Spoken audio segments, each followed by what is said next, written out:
Mesdames et messieurs, bonsoir et bienvenue à ce forum d'échange. Toutes nos excuses pour ce retard indépendant de notre volonté, quel cabaret est technique assez vite surmonté.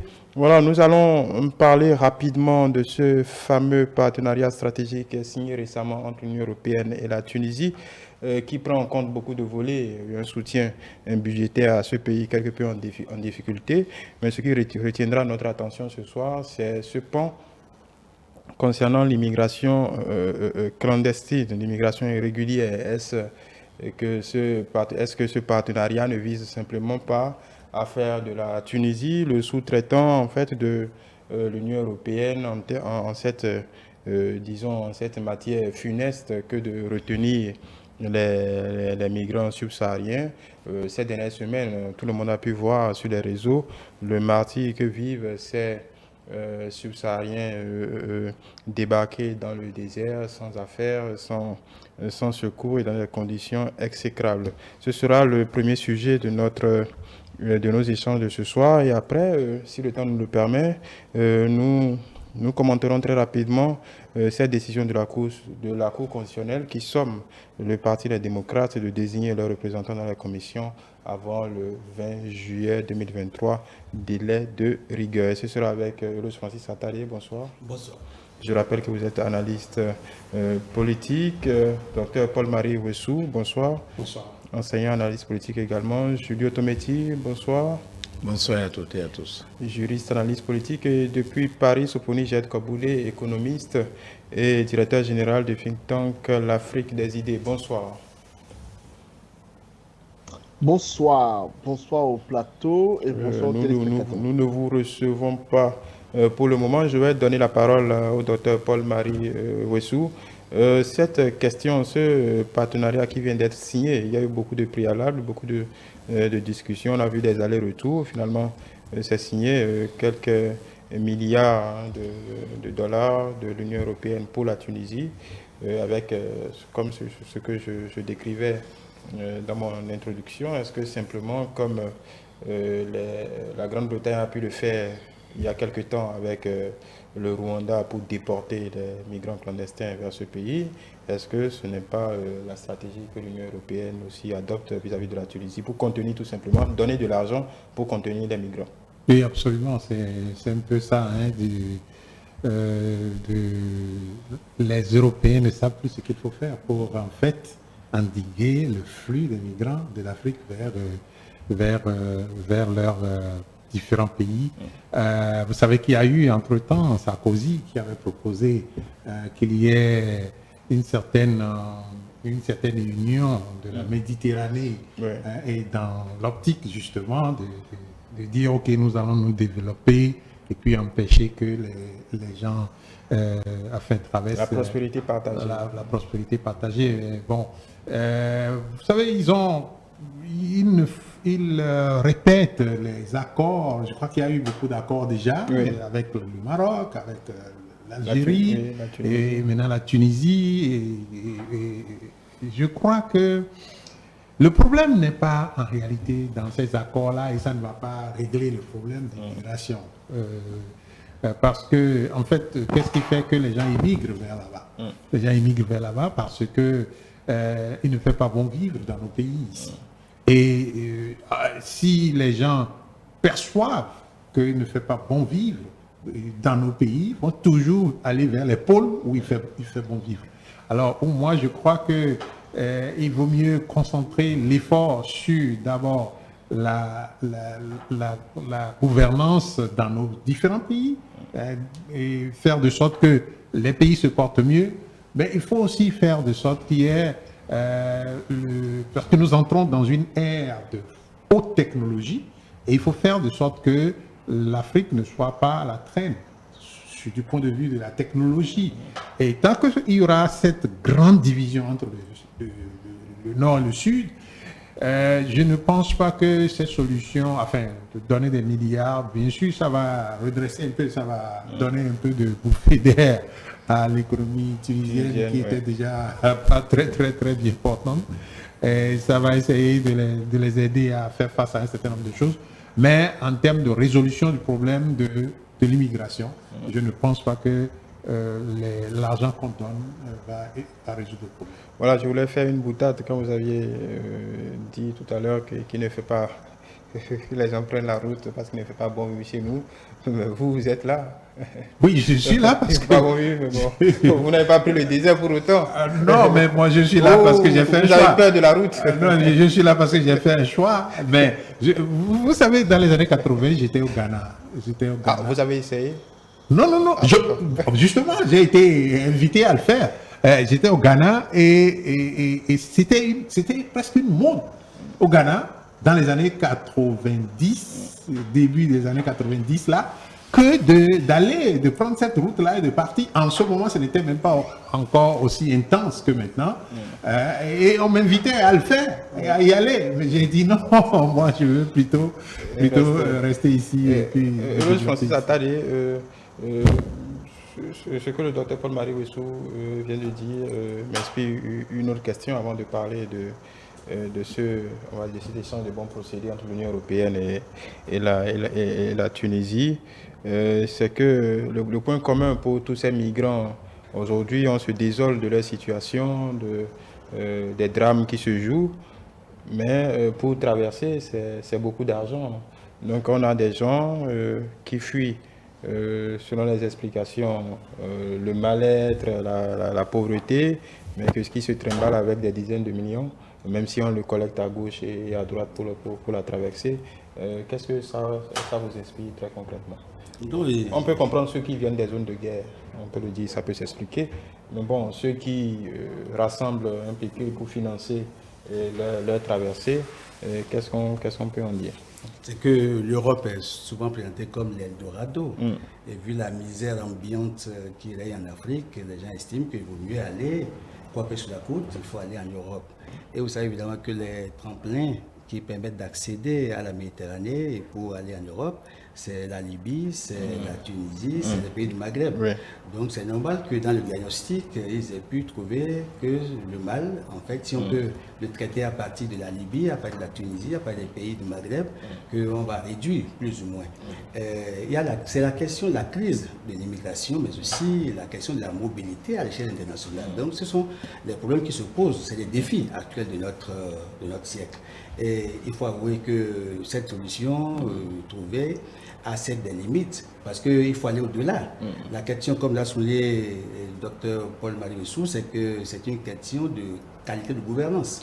Si au niveau des États africains, on améliore la qualité de la gouvernance et que les filiaux sociaux sont atteints, c'est-à-dire qu'il faut trouver non seulement qu'il faut travailler pour la croissance économique, mais il faut trouver les canaux de transfert. Les canaux de transfert pour la redistribution. Mais oui, si c'est ça. Voilà. Donc, il faut pouvoir redistribuer évidemment les fruits de la croissance pour que chacun puisse avoir le bien-être, et ça va réduire le désir d'aller chercher le bien-être ailleurs.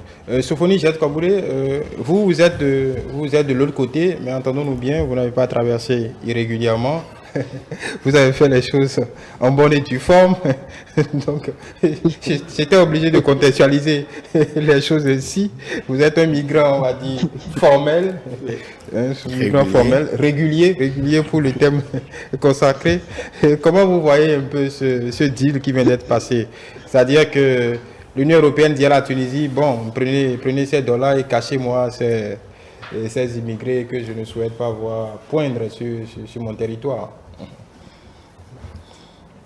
Oui, alors effectivement, comment dire, le deal a été camouflé dans une espèce de package, parce que dans le package, on a mis beaucoup de choses. On a mis la stabilité macroéconomique, on a mis tout ce qui est transition énergétique, on a mis tout ce qui est commerce, mais le fond du sujet, évidemment, c'est la migration.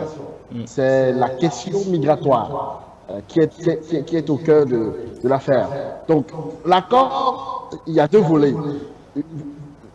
Un volet aide de 105 millions d'euros, et ça vraiment dédié à la lutte contre l'immigration régulière, et une autre aide qui est plutôt budgétaire de 150 millions d'euros. Et bon, alors là, ça, c'est sous réserve d'accord avec le FMI. Oui. Et ça, c'est pas gagné. Mais la question, c'est qu'on a deux parties, c'est-à-dire l'Union européenne et la Tunisie. Essayons d'analyser quelles sont les incitations de part et d'autre. Bon, la question migratoire est un sujet en Europe.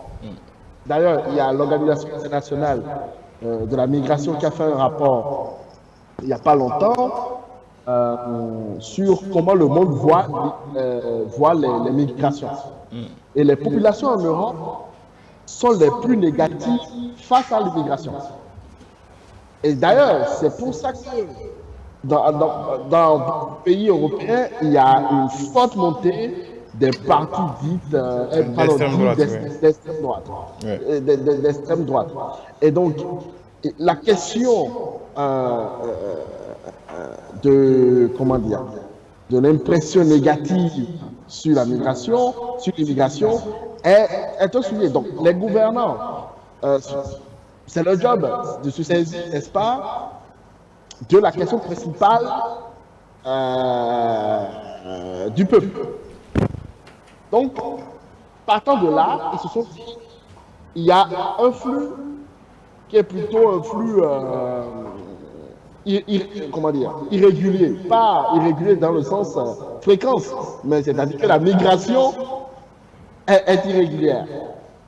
Eh bien ça, on peut peut-être aller faire un accord avec les pots de départ. Parce qu'aujourd'hui, on a deux gros pots de départ de l'immigration clandestine vers l'Europe. On a la Tunisie et la Libye. Et la Libye, oui. Alors, la Tunisie, on a encore un État fort. C'est plus facile d'aller aider cet État pour empêcher le départ. Ça, c'est du point de vue de l'Union européenne. Parce que, grosso modo, la Tunisie a des choses à faire. Il y a une garde maritime qui passe son temps à surveiller les embarcations, les côtes pour intercepter les embarcations. Donc tout ça, ça demande des moyens. La Tunisie a d'autres problèmes. La Tunisie a une dette supérieure à 80% du PIB, etc. Ils ne vont pas faire continuer à dépenser de l'argent pour surveiller les côtes de départ des migrants. Donc, l'Union européenne a compris cela aussi. Donc, c'est dans l'intérêt de la Tunisie aussi de se faire aider pour, n'est-ce pas, pouvoir déployer l'infrastructure, les ressources nécessaires afin d'empêcher la mobilisation, d'intercepter les embarcations. Oui, voilà. Julio Tometi, c'est pas une première. On l'a vu, je le rappelais dans mon introduction. Le Rwanda, on parle des pays arabes, mais le Rwanda a accepté ce même type de deal avec la Grande-Bretagne pour qu'on déporte les migrants, en tout cas ceux qui auront réussi à traverser pénétrer en territoire britannique, les déporter de facto au Rwanda, contre paiement évidemment. Il y a des infrastructures qui ont été construites. Les Britanniques payent les Rwandais pour là aussi sous-traiter les migrants clandestins. Oui, on peut dire le cas du Rwanda, c'est en fait sommes dans la réparation d'une certaine façon, parce que en fait l'immigration a déjà lieu. Il faille, comment dire, faire rebrousser chemin à ces immigrés clandestins. Mais ici, c'est une question de prévention dont il s'agit. Et je pense que la Tunisie a été peut-être pour l'Union européenne bien identifiée. Bien identifiée en ce sens que, bon, vous savez, et Kais Saïed avait déjà donné les signaux d'une certaine façon, planté le décor depuis février, quand il dénonçait une horde de migrants qui vient. Lui posait deux problèmes. Le premier problème que posait le président Kais Saïed, c'était que, d'accord, ils sont submergés, d'accord, par les migrants. Donc, il pose d'abord un problème à l'interne. Et ça, même en ce moment-là, a créé un sentiment xénophobe d'une certaine façon. On a eu, en fait, quelques revers, hein, des gens qui se sont vus presque brutalisés, perdu leur boulot d'une certaine façon. Et ça me rappelle en fait qu'il y a quelques jours, on a vu une communiqué d'une bourse tunisienne. Et quand vous lisez, et que le gouvernement béninois a publié, quand vous lisez, vous ressentez en fait, ça ressent en fait cette affaire-là de ce sentiment xénophobe que en fait les Tunisiens avaient nourri à un moment donné vis-à-vis en fait des peuples noirs africains d'une certaine façon. C'est vrai qu'Aïs Saïed a tenté après de se dérober un peu en expliquant que non, lui n'a pas particulièrement de problème avec la race noire et tout, mais que c'était une question de politique intérieure. Donc, je pense que comment dire, l'Union européenne a bien choisi parce que du côté de la Libye, rien n'est formel aujourd'hui. C'est un État comment dire, bon, il y a une certaine désorganisation d'une certaine façon, il y a une certaine déstructuration. Donc, rien de sérieux ne peut être envisagé. Donc, le seul pôle aujourd'hui, c'est la Tunisie. Et le président ayant montré en fait sa disponibilité à faire le job. Et les problèmes récurrents que l'État tunisien avait aussi, donc en fait nous vous venez en aide, mais vous nous aidez à contrer en fait le flux du migrant. C'est tout ce que nous avons à comprendre. Mais l'autre chose, c'est inévitablement en fait le débat sur la migration, qu'elle soit clandestine ou bien régulière ou irrégulière, va se faire. Je ne suis pas pour la question que vous venez de poser tantôt, issue de l'intervention du docteur Wessou.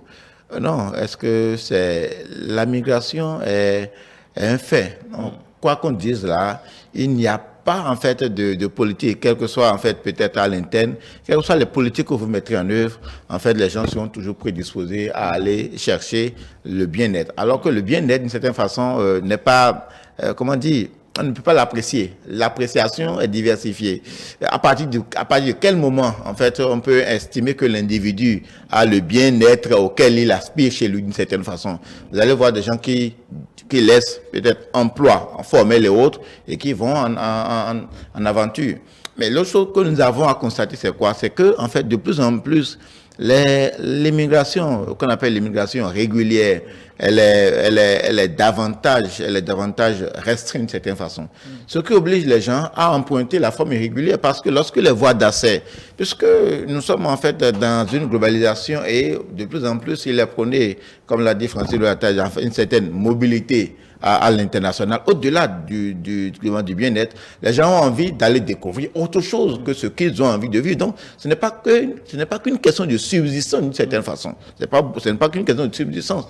Et donc, comment dire, en voyant peut-être l'expérience d'un certain nombre de pays comme peut-être les États-Unis, autant fort, Donald Trump a fait ce combat-là avec la Mexique et autres, on s'est rendu compte que c'est un phénomène, en fait, comment dire, qui est répandu et qu'on ne peut pas, en fait, en arriver à bout sans bousculer d'une certaine façon ce que nous pouvons appeler comme les principes humanitaires universellement reconnus d'une certaine façon. Donc, les États doivent se faire à l'idée que l'immigration est un fait, et il faudra apprendre à faire avec. Est-ce qu'il faut régler la question, en fait, par la brutalité telle que nous sommes en train de le faire, telle que l'on recommande? Parce qu'en fait, les images qui nous sont revenues, en fait, de la Tunisie il y a cela quelques mois, véritablement, l'Union européenne qui prône, en fait, une certaine, comment dire, préservation des droits de l'homme, et ainsi de suite, et faire aujourd'hui ce pacte-là, ça pose véritablement un problème. C'est-à-dire quoi? Vous posez les principes de respect des droits de l'homme en toutes circonstances, parce que rien ne s'oppose, en fait, aux droits de l'homme. Et en même temps, vous faites un pacte d'une certaine manière pour brimer. Parce que quand vous voyez un peu, c'est des gens que l'on prend. Il y a 2 semaines, on a ces images-là sur TV5. Vous prenez des gens, plus d'une centaine de personnes que vous déversez dans le désert, nulle part, sans eau, sans soutien, pendant des jours. Il y en a qui meurent et fortuitement, en fait, des secours sont venus secourir, en fait, ce qui est... Donc, quand vous voyez ces images-là, et qu'après, vous voyez ces ententes-là, vous vous demandez que véritablement, en fait, en tant que jeunes, on se demande quelle est véritablement la portée, en fait, des droits humains qu'on nous a toujours vendus, et qu'on continue de nous vendre au moment où cette notion de droit de l'homme, c'est un certain nombre d'intérêts. Pour moi, en fait, la question d'immigration, elle est là, et il faudra adopter les politiques qui humanisent d'une certaine façon la lutte contre l'immigration clandestine. Et je ne pense pas que la Tunisie soit un modèle en ce sens. Voilà, docteur Palmar, une question conceptuelle. Est-ce qu'on ne s'auto-flagelle pas un peu trop pour cette question d'immigration clandestine? Parce que les chiffres ne mentent pas. Quand on prend les chiffres des Nations Unies ou de SNICED jusqu'en 2015-2020, si je me rappelle les derniers chiffres, la majorité de la migration qui se fait sur le continent reste d'abord sur le continent. Si j'ai bonne mémoire, que sur 10 Africains qui migrent sur le continent, moins de 7 restent sur le continent. Donc, ça, ce n'est pas loin des chiffres de l'ONU. C'est-à-dire que si on prend la moyenne des migrations dans le monde entier, la migration africaine compte pour 3,3%. Et encore, le paradoxe dans ces chiffres, c'est que on a souvent l'impression que les subsahariens, mais quand on prend le continent, il y a plus d'immigration, on va dire, clandestine des mêmes pays maghrébins censés être plus développés que nous, que les pays du bas, subsahariens. C'est vrai que ça pose ce que les médias nous renvoient, exactement, ça pose beaucoup de problèmes. Est-ce que, au-delà de la migration, qui est l'immigration clandestine, qui est stigmatisée du côté en tout cas de l'Europe, Sophonie Jacobry l'a dit, est-ce que ce n'est pas, c'est pas si simple de crier au racisme, est-ce qu'il n'y a pas juste comment je vais dire, on est des victimes bien commodes pour disons, des empêcheurs de tourner en rond pour les hommes politiques, en tout cas pour les politiques européens. Sinon, quand on fait le compte aujourd'hui, c'est plutôt l'immigration qui vient d'Asie du Sud-Est, d'Afghanistan, de tous ces pays-là qui sont plus prépondérants que ceux qui viennent d'Afrique de l'Ouest. Et l'immigration, si on poursuit dans les chiffres, l'immigration le continent qui domine en matière de sortir du continent pour d'autres continents, c'est encore le continent européen. Européen, exactement. Et donc, ce n'est pas... vous savez, c'est un peu cela le problème de l'Afrique. C'est que chaque fois que l'Africain est impliqué, ça... Rappelez-vous, justement, récemment, Sophonie peut nous en parler, récemment, il y a eu tellement de discours où on a dit que oui, c'est l'immigration qui fait que les gens sont dans la rue en France pour casser, etc. etc. Et vous voyez, chaque fois qu'un Africain est impliqué, c'est toujours négatif, on perçoit ça comme ce qui est négatif. Et moi, j'aurais dit, c'est pour cela que ma première réaction était de dire, bon, ça ne va pas résoudre le problème. Vous savez, plus ils prennent des mesures sur la côte tunisienne, marocaine, algérienne, etc., plus les gens maintenant descendent jusqu'au Sénégal pour partir du Sénégal. Oui, on a vu le drame qui est en cours en ce moment du Sénégal directement. Voilà, de la Gambie. Et plus ils vont le faire, les gens vont descendre, s'il le faut, jusqu'au Bénin pour partir de là, pour aller jusque là-bas. Vous voyez à peu près. Et il ne faut pas, moi je ne vois pas cela comme un drame qu'il faut condamner parce que vous vous rappelez, pour que nous ayons ce que nous avons en Afrique aujourd'hui comme histoire, il a fallu aux Européens de prendre des embarquements un peu même plus rudimentaires que ce que les autres utilisent aujourd'hui pour descendre en Afrique et venir... Ça, c'était pour la conquête, ça, c'est pas pour... Oui, bien sûr, voilà, il a la pas... conquête, c'était régulière, cette conquête était régulière, mais bon, on faut se poser la question. Il n'y avait pas de frontières non plus, il n'y avait pas de visa à prendre. Mais moi, je vais vous dire, la prophétie, c'est aussi une conquête qui se passe. C'est ça qu'il dit, le président tunisien, quand il parle de trop de... Qu'est-ce qu'il a dit? De vouloir changer la démographie. Il a dit, oui, le grand remplacement. Le grand remplacement. Exactement comme Éric Zemmour en France. Donc, ça va se produire, qu'on le veuille ou pas. Et c'est pour cela que de plus en plus, ils incitent les pays africains à aller... à parler de démographie, enfin de reproduction responsable ou de procréation responsable. Moi, je pense qu'il est important, qu'il est très important de savoir que tant que les conditions dans l'hémisphère sud sont ce qu'elles sont, et généralement aussi, c'est dû. Vous vous rappelez cette réunion qu'il y a eu en France récemment sur le système financier mondial? Tant que les systèmes sont comme ça et que ça crée de l'inégalité, regardez comment il s'appelle Lula da Silva, moi j'ai encore écouté ça dans le week-end, comment il a été sévère dans ses propos contre le FMI, contre la Banque mondiale, contre ces systèmes-là qui nous réduisent à ce que nous vivons dans nos pays et qui donc créent des inégalités. le lit pour que les gens aillent chercher. Eloge Francis Attadé ainsi sur d'immigrants subsahariens, 7 n'ont pas quitté l'Afrique subsaharienne. Donc est-ce qu'on ne parle pas d'un phénomène marginal en réalité? Non, même si les drames nous frappent, hein, quand on voit, comme on l'a vu sur ces images ces derniers jours, une femme nigériane pratiquement comme, disons, manquée d'eau, comme un chien, permettez l'expression, en manquerait dans des situations terribles. On a vu les images. C'est vrai que ça peut interpeller, mais au-delà de ça, quand on voit le nombre, est-ce qu'il n'y a pas trop de tintamarre là-dessus? Et puis la question aussi, c'est, pour compléter ma question, c'est un peu le discours et la posture de nos gouvernants, en tout cas les principaux pays, disons, on va dire, de départ. Nigeria, Côte d'Ivoire, Mali, Sénégal. Il y a comme, à moins que le drame ne soit vraiment, comme on l'a vu en Tunisie, ne soit vraiment systémique, bon, il n'y a pas de réaction ou de mesure. C'est comme si, bon, ça va passer, on passera à autre chose. C'est vrai que du point de vue statistique, on peut dire que c'est un phénomène marginal, mais c'est le drame qui accompagne en fait, cette immigration irrégulière. Parce que vous voyez que les conditions de transport ne sont pas les meilleures. Et le pays d'accueil, en fait, a des lois, donc il y a des formalités à remplir. Je crois que ce qu'on peut reprocher, c'est la façon dont les gens sont traités. C'est ça surtout le premier problème. Et c'est un mal du siècle parce que vous savez qu'il y avait eu un face-à-face Est-Ouest que nous avions connu dans le monde Est-Ouest. Maintenant, ce face-à-face Est-Ouest, lui, en fait, il est remplacé par une autre face-à-face Nord-Sud. Nord-Sud avec des défis liés en fait au développement. C'est les conditions de vie dans les États du Sud qui justifient cette immigration irrégulière. Et la thérapie n'est pas la meilleure. Vous savez que, comme Sofoni l'a dit, la Tunisie est étranglée par 80% en fait d'une dette majeure, une crise économique aiguë de son PIB. Et là, il y avait un pourparler avec le Fonds monétaire international. J'ai suivi il y a encore quelques semaines le ministre des Affaires étrangères de la Tunisie, qui disait que non, mais oui, ils ne vont pas accepter les conditionnalités du Fonds monétaire international. C'est pourquoi les accords sont dans l'impasse. Parce qu'ils disent qu'il faut tenir compte des réalités, en fait, de la Tunisie.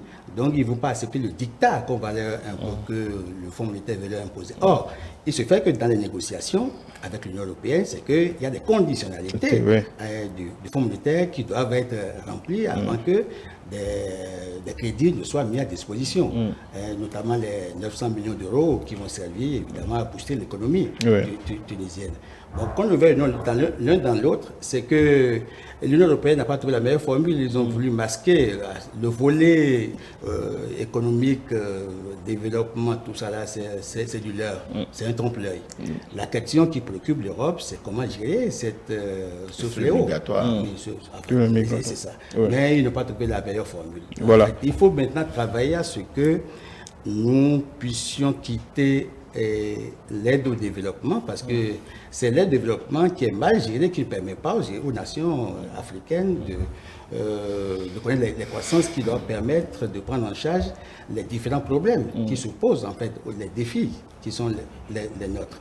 En mettant l'accent, par exemple, sur la stabilité du cadre macroéconomique en Tunisie, en dopant les énergies renouvelables, en mettant ça sur le commerce, l'objectif, c'est faire en sorte que l'économie tunisienne reprenne.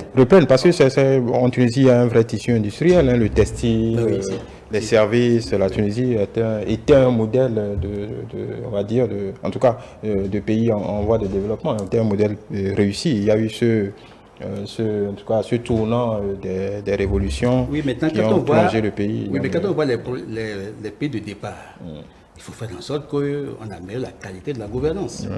Et qu'au niveau macroéconomique, qu'on améliore le cadre macroéconomique. Et que les gouvernants travaillent non seulement à une mobilisation des ressources, aussi bien internes qu'externes, mais faire en sorte que ce soit couplé avec une efficience dans la gestion des dépenses publiques, pour qu'on dégage l'épargne, parce que c'est l'épargne qui permet d'être réinvestie pour les projets structurants. S'il y a les projets structurants qui sont qui sont financés. Ça permettrait évidemment de trouver l'emploi aux jeunes qui sont obligés de prendre les embarcations. Les embarcations, rapidement.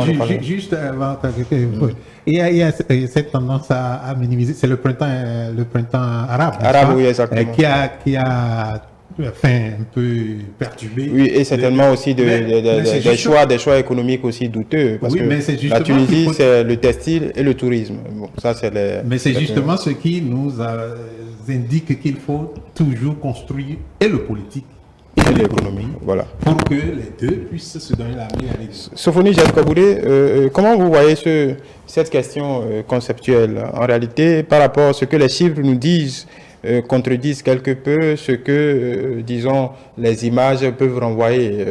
Je sais qu'en France, les idées du type grand remplacement agité par Éric Zemmour, Marine Le Pen, en tout cas, et même parfois certains pontes de la droite, on va dire, décomplexés, on peut étendre ce schéma dans d'autres pays européens, l'Italie qui est gouvernée par une coalition d'extrême droite, on peut parler de la Hongrie, de l'Autriche, on peut parler de beaucoup de pays européens. Est-ce qu'il y a une réelle sensation de, on va dire, en griffe, ce que je vais dire peut-être choquant, mais d'une certaine peste noire venue envahir en tout cas l'Europe, la France principalement, puisque vous êtes en France. Je le rappelais tout à l'heure, on se rend compte que dans les chiffres, l'immigration clandestine, l'immigration régulière et l'immigration clandestine, si on doit prendre les chiffres, l'Afrique du Nord serait en tête dans toutes ces catégories avant l'Afrique subsaharienne. Oui, tout à fait. Alors, vous avez évoqué quelques noms de politiques. Eux, ils font leur job de politique. C'est-à-dire saisir la question qui préoccupe le peuple. Quand les sondages l'ont prouvé, plus de 60% des Français veulent une politique d'immigration plus dure. C'est comme ça. Maintenant, ça peut s'expliquer du point de vue des Français. C'est-à-dire, après tout, on peut subir une forme d'insécurité culturelle quand il y a un peuple ayant des mœurs et coutumes très différents de soi.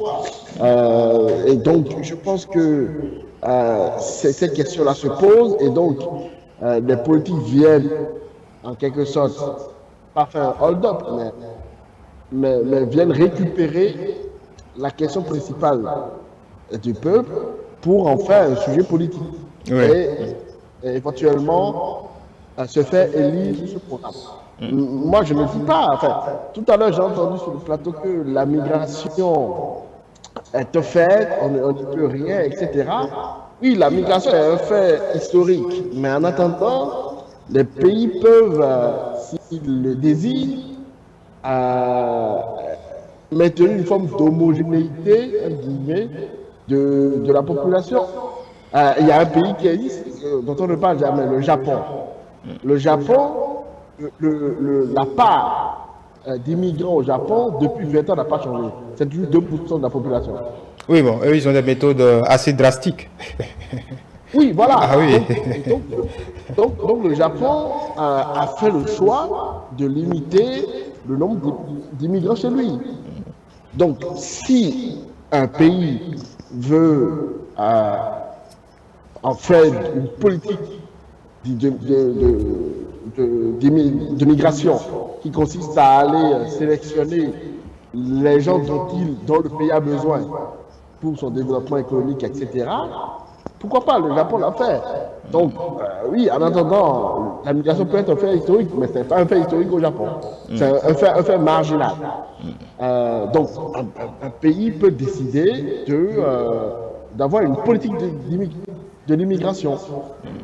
L'autre chose qu'on peut évoquer aussi, c'est que, pour l'instant, dans l'accord avec la Tunisie, c'est d'abord la migration clandestine qui est en jeu. Oui, l'immigration clandestine, oui. Voilà, c'est ça. Parce que aujourd'hui, il n'y a pas vraiment de politique de réduction pour les visas, non, c'est pas de ça qu'il s'agit. Étudiants ou travailleurs qualifiés, etc. Mais en réalité, pour compléter ma question, est-ce qu'on ne va pas assister, c'est pourquoi j'ai parlé de sous-traitance, du même cas de l'instrumentalisation de cette question des deux côtés. Peut-être est-ce déjà le cas quand on regarde un pays que je connais bien, le Maroc, à intervalles de façon régulière. Le Maroc, par exemple, quand le Maroc a des difficultés sur certains dossiers vis-à-vis de l'Espagne ou de certains pays européens, surtout de l'Espagne, eh bien, on laisse les migrants clandestins sans surveillance grimper les barrières qui séparent Tanger de Ceuta et puis atterrissent très rapidement en Espagne, quitte à ce que les politiques prennent langue rapidement et puis on revoit les gendarmes marocains comme à la normale. Donc, est-ce que c'est pas ça qui se joue aussi? Disons, donnez-moi toujours plus de dollars ou bien, bon, je veux que tel dossier soit débloqué. Sinon, je libère les côtes et puis les gens débarquent chez vous. Oui, vous soulignez au fond l'existence d'une espèce de rente immigration. Oui, d'une certaine marchandisation. Oui, une certaine marchandisation des migrants. Voilà. Après, si on est de l'école de Machiavel, on va dire c'est la fin qui justifie les moyens. Ils utilisent ce moyen-là pour faire pression. Voilà, pour faire pression, etc. Ça reste du domaine de la politique. La question, la véritable question, c'est pourquoi ces gens sont aussi désespérés pour fuir le pays. Voilà, je vais poser cette question à Julio Tometti. Et là, je pense qu'on on a avancé. Oui. Voilà, Julio Tometti. Comme je vous pose cette question. Je me pose cette question. En fait, les réponses sont connues. Il y a deux natures de réponses. Il y a une réponse qui est toute faite, c'est en fait les politiques internes, comment dire, comment nous gérons dans les pays, notamment dans les pays subsahariens.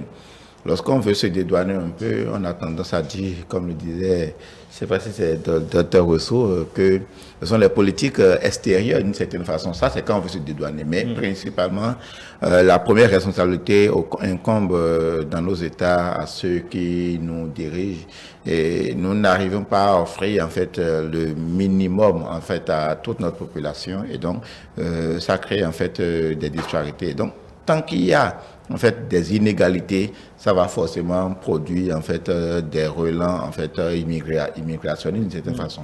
Lorsqu'on veut, comment dire, fuir ses responsabilités, on a tendance à jeter le tort en fait sur notre histoire, d'accord, d'abord la colonisation et tout ce qui va avec, la traite négrière, l'esclavage, et aujourd'hui en fait les politiques, comment dire, des institutions de Bretton Woods qui en fait semble-t-il nous impose un certain nombre de standards qui véritablement ne s'accordent pas avec nos réalités. Ça, c'est quand on veut fuir les réalités, mais principalement, quand bien même on ne peut pas ignorer en fait que c'est un facteur important. Le premier facteur, le plus grand facteur, c'est comment nous arrivons à mettre en place des politiques qui permettent en fait la satisfaction notamment des besoins essentiels de nos populations. Et donc, tant qu'on n'arrivera pas à régler, on ne peut pas trouver des solutions substantielles à ce qu'on peut appeler aujourd'hui la crise migratoire. Voilà, c'est la même. Vous abondiez dans le même sens tout à l'heure par rapport à cette question précise. En réalité, la question réside, la seule question qui vaille est celle-là. Pourquoi les gens sont aussi désespérés pour prendre la route des embarcations de fortune à leur risque et péril? Oui, mais moi, je voudrais dire que, oui, on a déjà souligné la marginalité de ce phénomène-là par rapport, en fait, au flux migratoire un peu partout dans le monde. On a déjà souligné cela. Bon, mais on griffe les embarcations, on les connaît aussi chez nous. Ceux qui quittent aussi pour aller vers le Gabon, c'était régulier. Oui, bien sûr, oui, d'ici au Gabon. D'ici au Gabon. Oui, c'était, et puis d'ici au Congo-Brazzaville. Le Congo-Brazzaville, exactement. C'était régulier, justement parce qu'il y a toujours une offre qui suscite la demande, n'est-ce pas? Bon, mais ce que je voudrais dire, il faut parce que Sophonie a évoqué le cas du Japon, il faut porter des gants pour discuter ces cas-là. C'est un cas isolé. Le cas japonais. Oui, le cas japonais. Je ne sais pas si le Japon est aussi accessible que l'Europe. Et si c'était le cas, je ne sais pas si le Japon peut vraiment faire une politique qui bloque, oui, c'est vrai que qui conserve. De Bamako jusqu'à Tokyo, ça fait beaucoup de kilomètres. Voilà, il y a ce problème. Il y a la question de la proximité aussi. Il y a ce problème, mais il y a aussi le fait que le Japon n'est plus très attractif. Le Japon a toujours été très attractif. Bon, c'était attractif. Même après le cas du Japon, 80, en fait, Japon, Corée du Sud, tous ces pays-là ont très peu d'immigration marginale. Ont vraiment très peu d'immigration. En fait, il y a aussi l'histoire. Non, moi je parie que le Japon n'est plus très attractif. La Chine vous prouve que le Japon n'est plus très attractif. Oui, la Chine reçoit une forte immigration aujourd'hui. Donc moi je ne pense pas que le Japon soit aussi attractif que... En même temps aussi, c'est difficile d'atterrir en Chine en embarcation de fortune aussi. Oui, c'est la même problématique. Et pourtant le commerce, flux d'immigration vers la Chine aujourd'hui. Et le flux... de migration régulière, on va dire. Ce qui est sûr, lorsque c'est attractif... La Chine a fait une politique d'ouverture d'une certaine façon. Oui, là on parle de la migration normale, régulière. Là nous parlons d'immigration clandestine. Oui, c'est légèrement différent. Oui, non. Shenzhen, c'est pratiquement africain, c'est mondial. Mais bon, la plupart, 90% de ces gens prennent l'avion, le visa et puis ils vont. Bon, après, embarquer, oui. En matière d'immigration clandestine, il n'y a pas que ce que nous voyons sur les mers. Oui, on sait. Je prends un visa de 3 mois, puis c'est fini. Oui, d'accord, oui. Vous savez cela? Oui. Donc, il y a pas, le phénomène est complexe. Le phénomène d'immigration est très complexe. Ça pourrait paraître simple que ce que nous voyons sur les mers et les gens qui meurent, mais c'est très, très complexe. Et moi, je pense, vous savez, quand on a parlé de globalisation, c'était pourquoi? Quand on a parlé de globalisation, c'était bien sûr pour que les économies s'intègrent, mais c'est aussi, il y a aussi cet aspect de flux des hommes d'un lieu à l'autre. Et aucun homme ne quitte là où il y a la paix et la fraîcheur pour aller là où il y a le feu. Oui, donc c'est un peu la globalisation nous a montré que le seul, en tout cas la seule donnée qui peut traverser de façon constante les frontières, c'est le capital. Le capital va où il veut, mais les hommes, bon, peut-être qu'on a menti ou on n'a pas dit toute la vérité là-dessus. Les hommes sont restreints. Il y a eu plus de mouvements d'hommes. Oui, évidemment, mais bon, le capital n'a pas de restriction. Il faut ajouter en fait une cause sociétale d'une certaine façon. Ce que nous avons chez nous en termes d'exemples de réussite. C'est-à-dire les exemples de réussite. C'est-à-dire vous êtes là, ceux qui sont allés, et ce qu'ils représentent pour en fait les familles de provenance. Voilà, de cette façon. Donc quand vous avez cette image-là, pas l'effet de mimétisme. Voilà, vous avez envie de prendre forcément le large. Ça ne vous a jamais... Non, vous conviendrez avec moi que dans l'inconscient collectif, ça fait bien d'aller en Europe. Oui, qu'on le veuille ou non. On doit le reconnaître. Maintenant, il faut que cette migration soit régulière. Malheureusement, ce que les télévisions nous présentent donne la lettre que ce n'est pas agréable, notamment pour nos frères qui périssent en haute mer. Et cela appelle de la part des décideurs des politiques efficientes pour éviter que la population ne prenne de grands risques. Bon, maintenant, il n'y a qu'au niveau de l'Europe, il y a la question de la gestion de l'emploi de tous ceux qui viennent, parce qu'on estime que, en fait, parfois il y en a qui tombent dans le grand banditisme. Donc il faut faire en sorte... Qui viennent parasiter les systèmes de sécurité sociale, ainsi de suite. Il y a beaucoup de griefs contre... Il faut faire en sorte qu'ils ne viennent plus envahir en fait, le continent européen. Donc je crois évidemment que c'est une question... Globalisation, on en parle certes, mais on ne veut pas le flux. Donc on veut certains flux. On veut conduire une on veut les plus qualifiés, on veut, mais bon, on ne veut pas l'immigration choisie de Nicolas Sarkozy. Il y en a qui reviennent. Et c'est ceux qui reviennent et qui prospèrent, qui obligent qui donne l'impression que là-bas, c'est l'Eldorado. Voilà, c'est ça en fait, Bon, ce que j'appelais les exemples de réussite. Sofoni Djad Kabouré, pour finir sur cette question, quel est, bon, ça paraîtrait un peu expéditive ma question. Comment on en sort de cette situation? Parce que en attendant, on va dire que en tout cas, les poissons de la population, disons, marine de la Méditerranée, pour le moment, se goinfrent on va dire, de chair de clandestins de façon régulière. On a l'exemple des Sénégalais, de cette embarcation où pratiquement la moitié des 5 quelques personnes certainement a péri. Pour le moment, les poissons de la Méditerranée s'engraissent de chair humaine. Alors, comment on en sort exactement? Je n'ai pas bien entendu la question. Je dis, ma question pourrait paraître expéditive, mais comment on sort de cette situation? En tout cas, du point de vue de nos gouvernants. Comment on sort de cette situation? D'accord, oui. C'est ça la question? Oui. Alors, oui, la réponse est difficile. Je pense que concrètement, il y a une cause et des conséquences. Quand on regarde la situation, la conséquence, ce qu'on voit, c'est des gens qui traversent la Méditerranée, parfois meurent dans la Méditerranée, etc. Mais la question, c'est pourquoi sont-ils obligés de risquer leur vie? Parce que pour mettre sa vie en balance, il faut faire un calcul impressionnant. Ça veut dire quel est le coût d'opportunité?